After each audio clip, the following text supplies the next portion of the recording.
جمعية الدعوة والإرشاد وتوعية الجاليات بمحافظة بدر আমাদের দেশে প্রচলিত রয়েছে এই কথা, জুম্মার দিন মহিলার যে জুম্মার সালাতে না গেল বা ব্যবস্থাপনা না থাকলো, সেই ক্ষেত্রে যেই পর্যন্ত জুম্মার সালাত শেষ না হবে, পুরুষরা জুম্মার সালাত শেষ না করবে, সেই পর্যন্ত তারা জোহরের সালাত পড়তে পারবে না।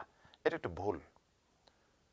জুম্মার নামাজ এবং 5 ওয়াক্ত সালাত মসজিদে যে পুরুষদের আদায় করা ওয়াজিব, বাসা বাড়িতে চলবে না। মহিলাদের জন্য জায়েজ, যেতে পারে না যেতে পারে, তবে মসজিদে গেলে যদি ফিতনার আশঙ্কা থাকে তাহলে মসজিদে যাবে না। মহিলাদের জন্য বাসা বাড়িতে 5 ওয়াক্ত সালাত আদায় করা, জুম্মার দিন জোহরের সালাত আদায় করা তাদের জন্য উত্তম এবং এর জন্য মঙ্গল রয়েছে। মহিলাদের জন্য 5 ওয়াক্ত সালাত বাসায় আদায় করা, জুম্মার দিন জোহরের সালাত ও বাসায় আদায় করা, নির্জনে আদায় করা মসজিদ থেকে উত্তম। শুধু মসজিদ থেকে নয়, মসজিদে নববী থেকেও উত্তম হবে। এ বিষয়ে দলিল রয়েছে।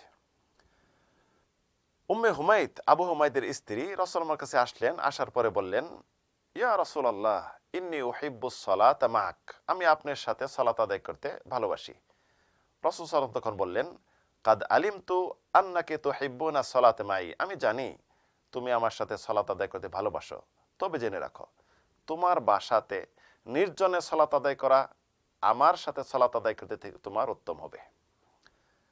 এই ভিত্তিতে একজন মহিলাকে যে কোনো সালাত বাসায় নির্জনে আদায় করা উত্তম। জুম্মার দিন যেহেতু মহিলাদের মসজিদে যাওয়া, মসজিদে উপস্থিত হওয়া ওয়াজিব, ফরজ না, এমনকি সুন্নত না, সেই ভিত্তিতে মসজিদে সালাত শেষ হলো কি হলো না এটা দেখার বিষয় নয়। যদি দেখে জোহরের সালাত জুম্মার দিনে সময় হয়ে গেছে, সময় প্রবেশ করছে, তখনই পড়ে নিবে, এটা হলো বিধান। তো প্রচলিত যেটা কথা রয়েছে এটা মন গড়া কথা, কোরআন সুন্নাহর কথা নয়। আল্লাহ তাআলা আলাম। ওয়া সাল্লাল্লাহু আলা নবিনা মুহাম্মদ।